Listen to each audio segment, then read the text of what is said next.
और अब एक बड़ी खबर बंगाल से जो मिल रही है वो आपको बता दें। बंगाल के पुरुलिया में साधुओं की पिटाई के मामले में 12 लोगों को गिरफ्तार कर लिया गया है। आरोपियों की कोर्ट में पेशी हुई है। बीजेपी ने बंगाल के पुरुलिया में साधुओं की पिटाई का वीडियो जारी किया था। अब इस मामले में कार्रवाई भी शुरू हो गई है। 12 आरोपियों को कोर्ट में पेश किया गया है। आपको एक बार फिर से बता दें कि यहां पर साधुओं को बच्चा चोरी के शक में बुरी तरह से पीटा गया था। तस्वीर भी आपके टीवी स्क्रीन पर हम आपको दिखाएंगे जो बीजेपी की तरफ से वीडियो जारी किया गया। आप इस तस्वीर में देख सकते हैं कि वो साधु जो आपको इस तस्वीर में दिखाई दे रहे हैं उनके बाल यहां पर खींचे जा रहे हैं। और उसके बाद अमित मालवीय की तरफ से भी ट्वीट किया गया था और इस पर सरकार पर भी तमाम आरोप लगाए गए थे, लेकिन अब कार्रवाई भी आगे बढ़ते हुए दिखाई दे रही है। 12 लोगों को गिरफ्तार किया गया और उसके बाद कोर्ट में भी पेशी हो गई है।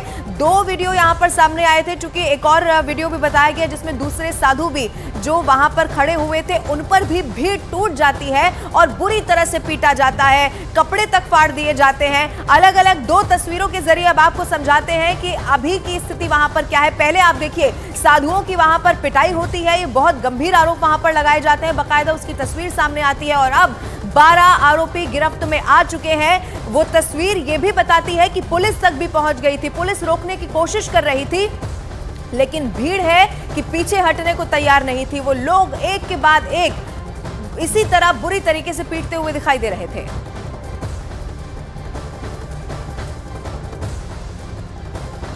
और बंगाल के पुरुलिया में साधुओं की पिटाई का मामला सबसे पहले भारतीय जनता पार्टी ने ही उठाया है। ब्रेकिंग न्यूज है, बीजेपी की ओर से इस मामले में साधुओं की पिटाई का वीडियो जारी किया गया। बीजेपी की ओर से जारी वीडियो में लोगों की भीड़ साधुओं की जबरदस्त पिटाई करती हुई दिखाई दी। आरोप यह है कि साधुओं को निर्वस्त्र करके यहां पर पीटा गया। भीड़ में शामिल लोग साधुओं के बाल खींचते रहे। मारपीट के दौरान लोगों की भीड़ ने साधुओं की गाड़ी भी यहां पर पलट दी। ये तस्वीर आप देखिए इस वक्त आपके टीवी स्क्रीन पर हम आपको दिखा रहे हैं और ये सबसे पहले वीडियो जारी किया गया भारतीय जनता पार्टी की तरफ से और उसके बाद अब कार्रवाई होती हुई भी दिखाई दे रही है। लेकिन ये तस्वीर दिल को झकझोर देने वाली है कि कैसे ये साधु यहां पर न सिर्फ पिटाई की जाती है बल्कि कपड़े फाड़ दिए जाते हैं। निर्वस्त्र कर आप देखिए कि कैसे इन साधु जो आपको इस तस्वीर में इस रेड सर्कल में हम दिखा रहे हैं इनके बाल खींचे जाते हैं और एक नहीं 2 नहीं जबरदस्त बहुत सारे लोग एक साथ आगे आते हैं और बुरी तरह से पीटते रहते हैं। ये मुद्दा जब भारतीय जनता पार्टी की तरफ से इस वीडियो को जारी करने के बाद उठाया गया तो अब इसमें अपडेट ये भी है कि 12 लोगों की गिरफ्तारी होने के बाद कोर्ट में पेशी हो चुकी है। लेकिन आप देखिए ये बहुत तस्वीर आपको सोचने पर मजबूर कर देगी कि किसी साधु के साथ क्या हमारे देश में ऐसा व्यवहार हो सकता है क्या। अमित मालवीय की तरफ से भी बहुत सारे सवाल उठाए गए हैं और कार्रवाई की मांग की गई है, लेकिन क्या सिर्फ 12 लोग उस भीड़ में शामिल थे? अभी ये भी बड़ा सवाल है कि और इतने लोग जो भीड़ हमें तस्वीर में दिखाई दे रही है क्या सबकी गिरफ्तारी होती है? ये तस्वीरें अपने आप में वहां की स्थिति क्या थी ये बयां कर रही है। ये तस्वीर एक बार आप फिर से देख लीजिए। भारतीय जनता पार्टी ने वीडियो जारी किया, ये साधु यहां पर, और ये सिर्फ एक तस्वीर नहीं है, एक और वीडियो भी जारी किया गया। एक और साधु भी वहां पर मौजूद थे और पुलिस भी पहुंच जाती है। पुलिस लोगों को पीछे हटाने की कोशिश करती है, लेकिन लोग वो भीड़ इतनी ज्यादा उग्र हो गई कि एक के बाद एक वो यहां पर साधुओं को पीटती चली गई और इसके बाद आप देखिए उनके कपड़े तक फाड़ दिए जाते हैं और उनको इस तरीके से यहां पर पीटा जाता है।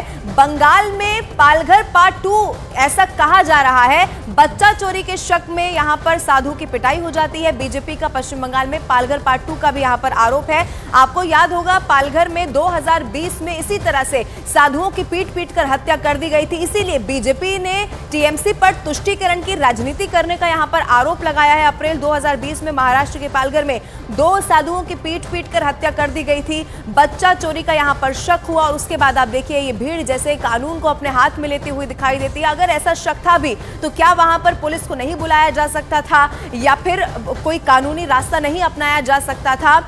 लेकिन ये भीड़ इस तस्वीर में जो आप देख रहे हैं वो कुछ नहीं सोचती, कानून का कोई खौफ दिखाई नहीं देता। एक के बाद एक लोग आगे बढ़ते हैं और साधुओं को यहां पर पीटते चले जाते हैं। ये तस्वीर जो इस वक्त आपके टीवी स्क्रीन पर हम आपको दिखा रहे हैं, यहां पर तो बीच बचाव की भी कोशिश की जा रही है। एक तस्वीर वो भी है जिसमें पुलिस के अधिकारी भी दिखाई दे रहे हैं, लेकिन इन लोगों को यहां पर कोई फर्क इससे नहीं पड़ता।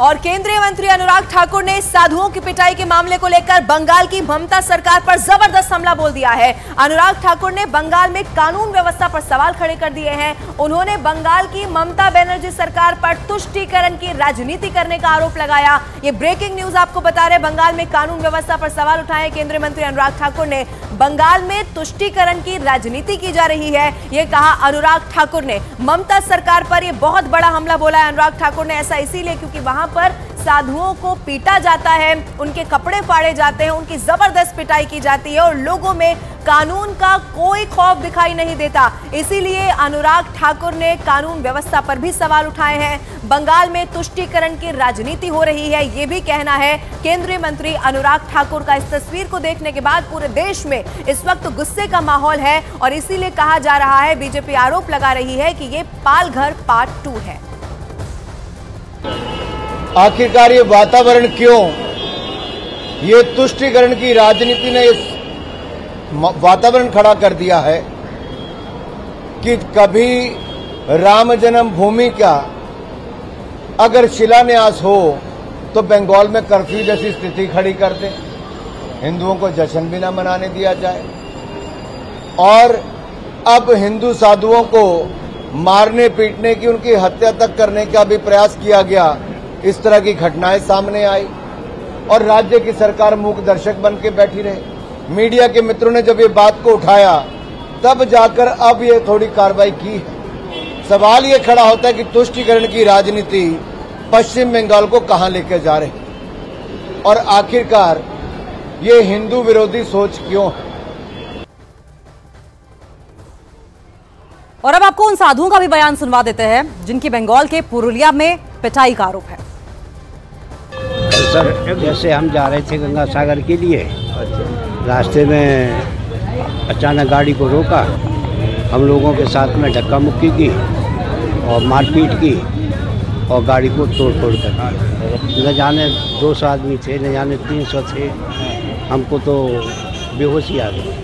उन लोगों ने बोल रहा है कि लड़की लेके भाग रहे थे, क्या बोलेंगे आप? नहीं, कुछ नहीं। वो भी बेटियां आई, हम लोगों से माफ़ी मांगने लगी।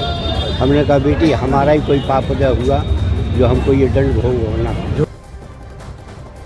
और बंगाल में साधुओं की पिटाई पर बीजेपी ममता सरकार पर हमलावर हो गई है। बीजेपी ये कह रही है कि बंगाल में साधुओं की पिटाई की वारदात औरंगजेब काल की याद दिला रही है। विश्व हिंदू परिषद ने भी साधुओं की निर्मम पिटाई पर कहा है कि बंगाल जिहादियों की जगह बन गया है। से एक साधु को पुरुलिया में पीटा गया, उसकी लिंचिंग की गई, औरंगजेब के काल की याद आ गई। इसी प्रकार की घटना पालागढ़ में हुई थी। ममता बनर्जी के राज के अंदर जहां जैसे भ्रष्टाचारियों को और जो ईडी के अफसरों के साथ झगड़ा करते और पिटाई करते हैं उनको प्रोटेक्शन मिलती है और साधु संतों पर हमला होता है। दिखता है कि आज वहां पर लॉ एंड ऑर्डर की स्थिति कैसे है।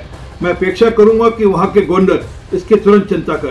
उसके कारण जो है हिंदू संतों पर, हिंदू मान्यताओं पर लगातार हमले होते रहे। इस पूज्य संत के साथ जो कुछ हुआ वास्तव में हृदय विदारक घटना है और एक वो भी एक तीर्थ स्थल पर होना, तो ये बड़ा चिंताजनक बात है। तो इसमें सरकार से मैं तो निवेदन करूंगा अविलंब इस पर कार्रवाई होनी चाहिए।